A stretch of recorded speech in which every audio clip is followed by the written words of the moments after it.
Hello नमस्कार जय हिंद। फिर से एक बार स्वागत है आपके अपने चैनल अखिलेश स्टडी सेंटर में। तो साथियों, आज इस वीडियो में आप लोग को बताएंगे क्लास 10th के मैथ के प्रश्नावली 5.1 का प्रश्न क्रमांक 1 से।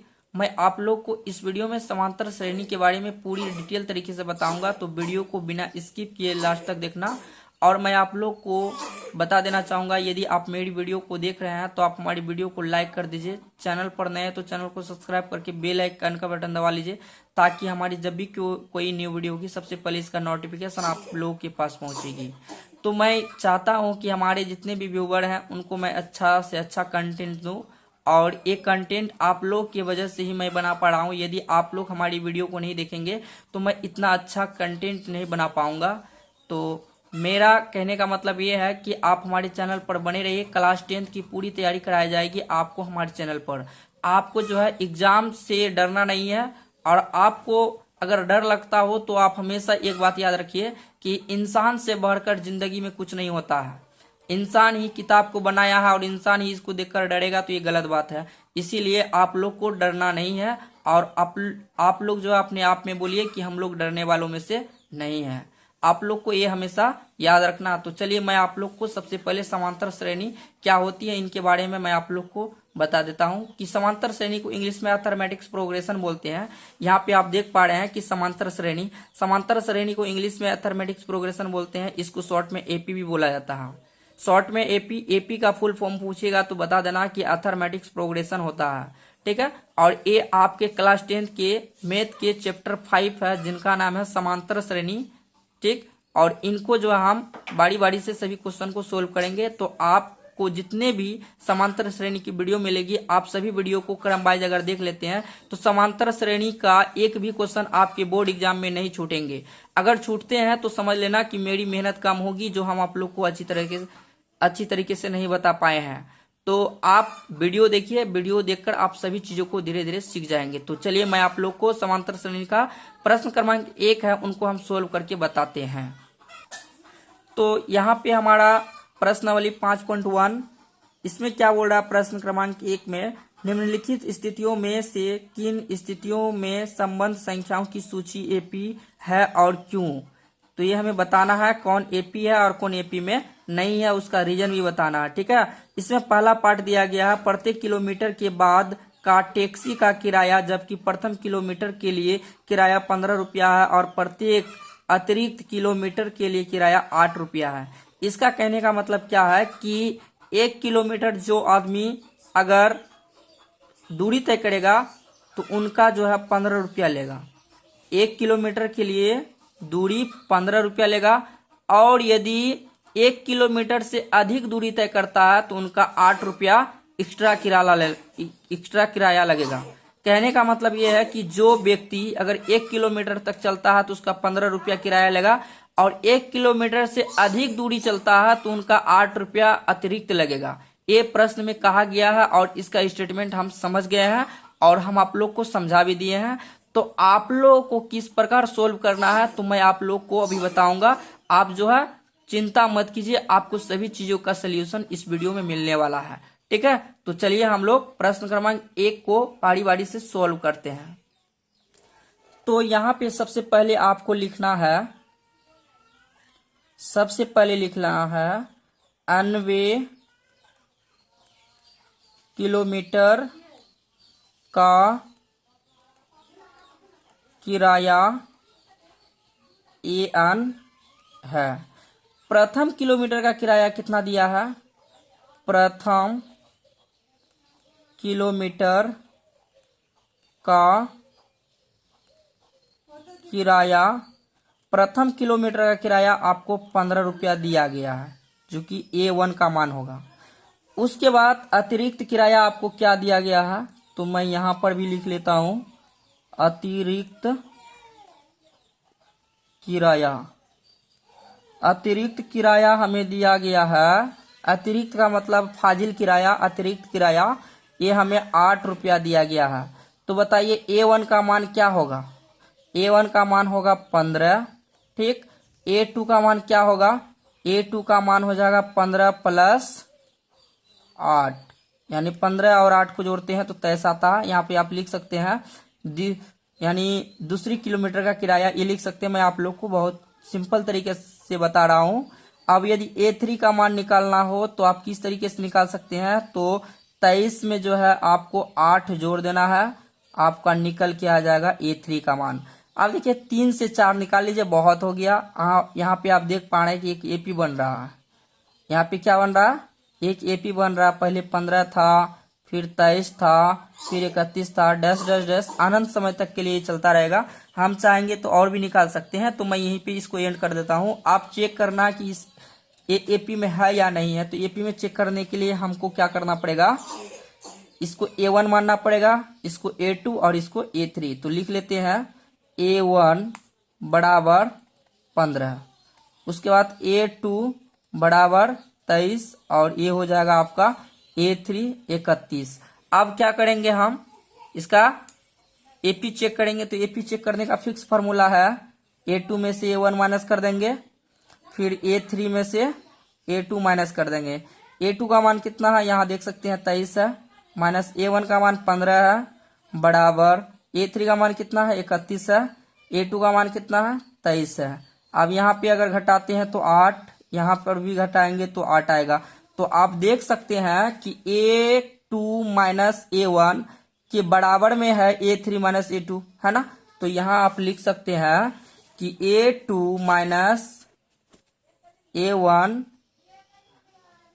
A1 बराबर है A3 माइनस A2 की। तो लिख लेना है दी गई स्थिति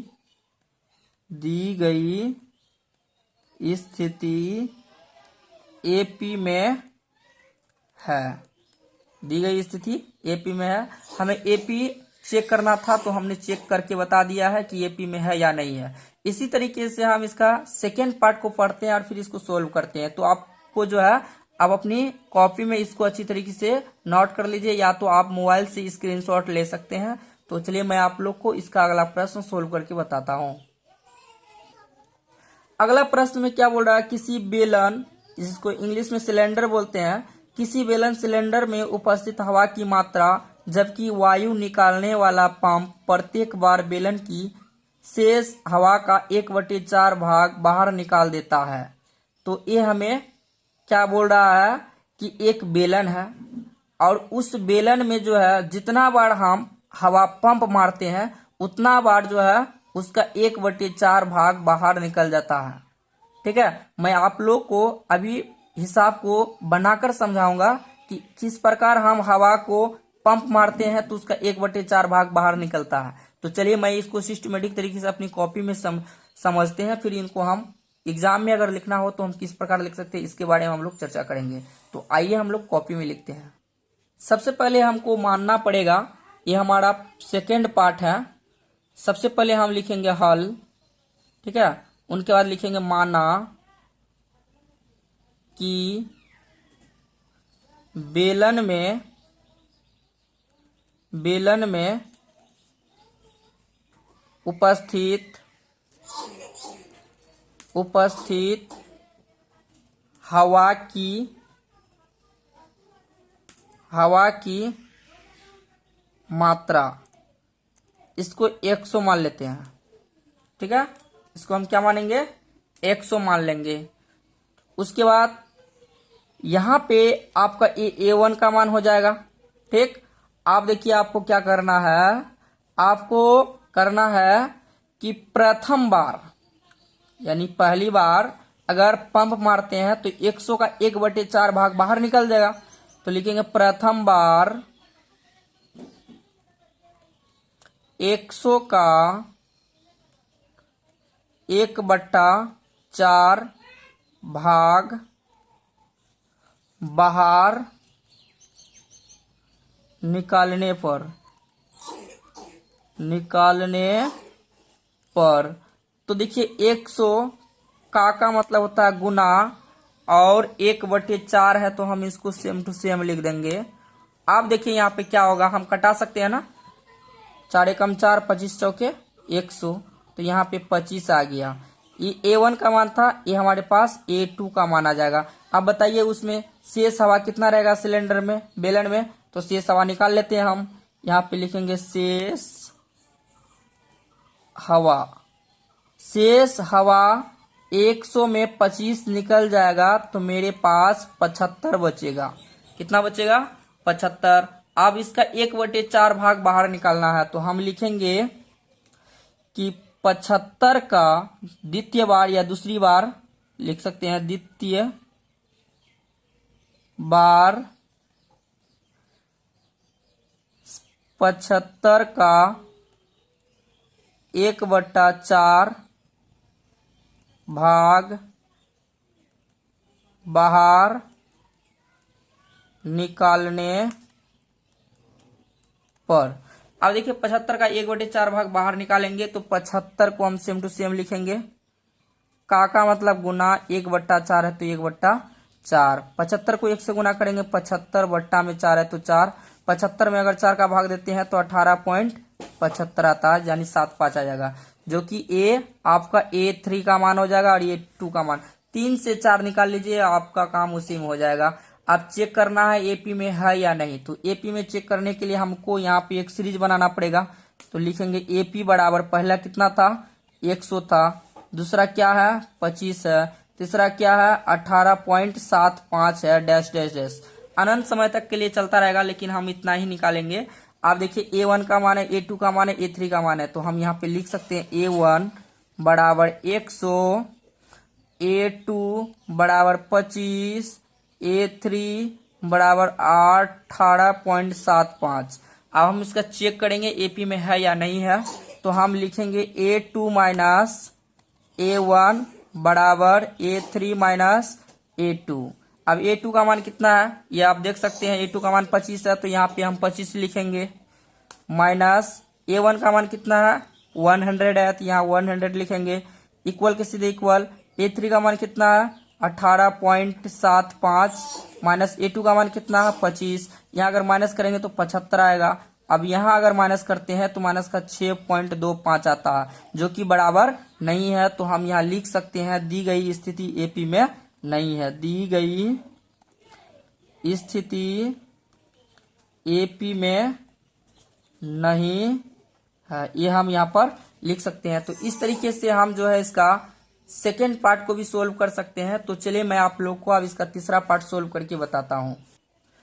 तो यहाँ पे आप देख सकते हैं तीसरा पार्ट में क्या बोल रहा है कि प्रत्येक मीटर की खुदाई के बाद एक कुआं खोदने में आई लागत, जबकि प्रथम मीटर खुदाई की लागत 150 रुपया है, और बाद में प्रत्येक मीटर खुदाई की लागत 50 रुपया बढ़ती जाती है। इसका कहने का मतलब है कि प्रथम बार अगर खुदाई करता है तो 50 रुपया है, फिर जो है प्रत्येक मीटर खुदाई की लागत जो है 50 रुपया बढ़ती जाती है। तो इसको आप किस तरीके से लिखिएगा तो मैं आप लोग को चलिए बताता हूं कॉपी में। तो यहाँ पे हम लिखेंगे, इसका तीसरा पार्ट है, ये तीसरा पार्ट है, प्रथम मीटर खुदाई की लागत, प्रथम मीटर खुदाई की लागत कितना है? 150 रुपया। उसके बाद फिर क्या बोलती है?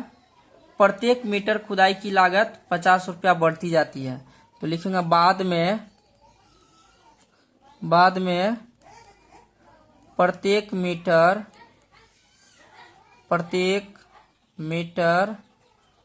खुदाई की लागत कितना रुपया है?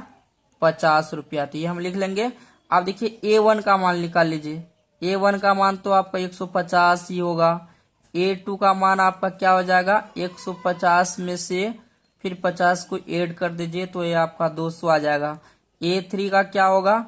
A3 में 200 में से फिर आपको 50 प्लस करना है तो ये आपका 250 आ जाएगा।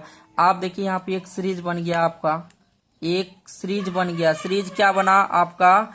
150 है तो यहाँ पे आपको लिखना है 150, फिर 200 है तो 200, फिर 250 है तो 250, डेज अनंत समय तक के लिए चलता रहेगा। आप चेक करते हैं कि ये एपी में है या नहीं है।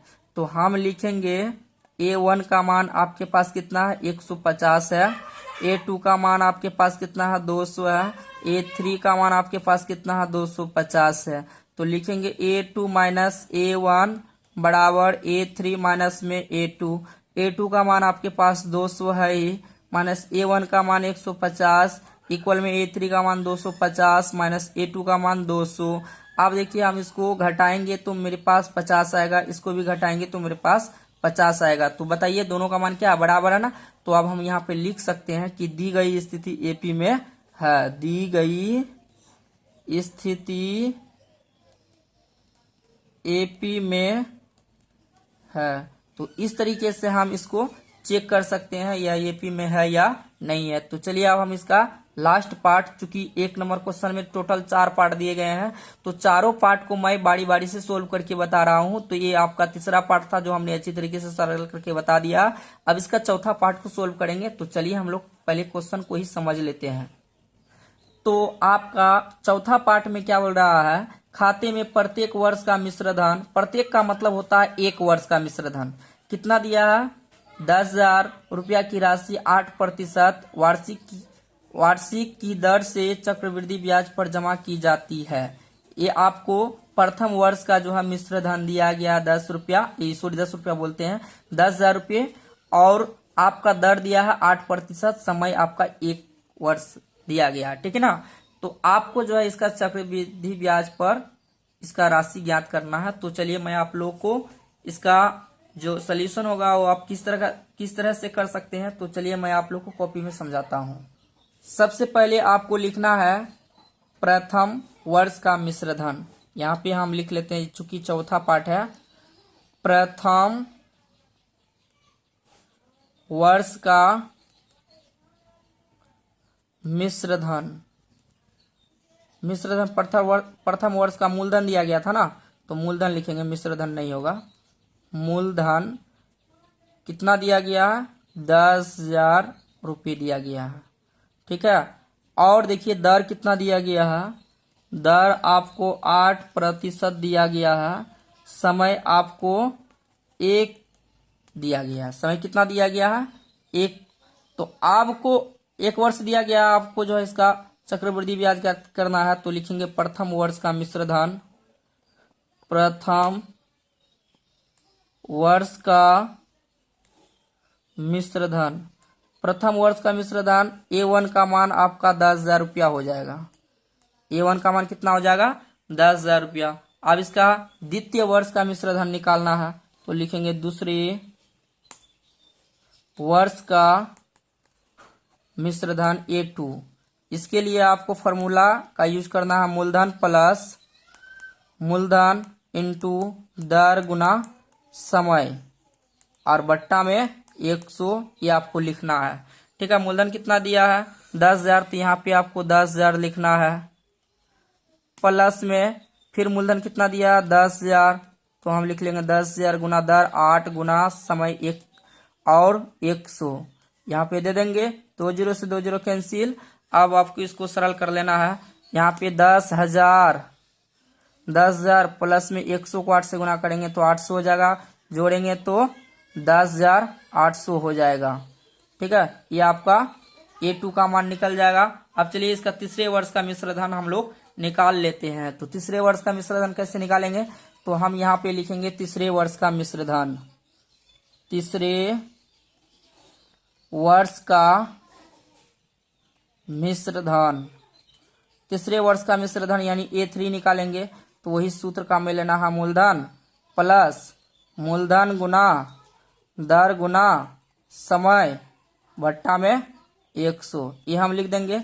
मूलधन आपको 10,800 दिया है, प्लस मूलधन 10,800 गुना दर 8 गुना समय 1 बट्टा में 100, इसको इससे कैंसिल कर देंगे। 10,800 प्लस में गुना कर देंगे तो 88 64 के 4, ठीक है, 88 64 के 4 हासिल 6, यहाँ पे 6 आ जाएगा, 864 आ जाएगा, जोड़ेंगे तो 11,664 आ जाएगा। ये A3 का मान आ जाएगा। अब चेक करना है आपको, A2 माइनस A1 बराबर में A3 माइनस में A2। तो A2 का मान देख लीजिए आपके पास कितना है 10,800, तो लिखेंगे 10,800, फिर माइनस करना है A1 का मान, A1 का मान 10,000 है, 10,000, उसके बाद यहाँ पे 1 जीरो और लगेगा बराबर A3 का मान कितना 11,664 माइनस A2 का मान आपके पास कितना है, A2 का मान 10,800 है। आप माइनस कर लीजिए, माइनस करेंगे तो यहाँ पे 800 रुपया बचेगा, यहाँ 800 रुपया बचेगा तो यहाँ 800 लिख देंगे।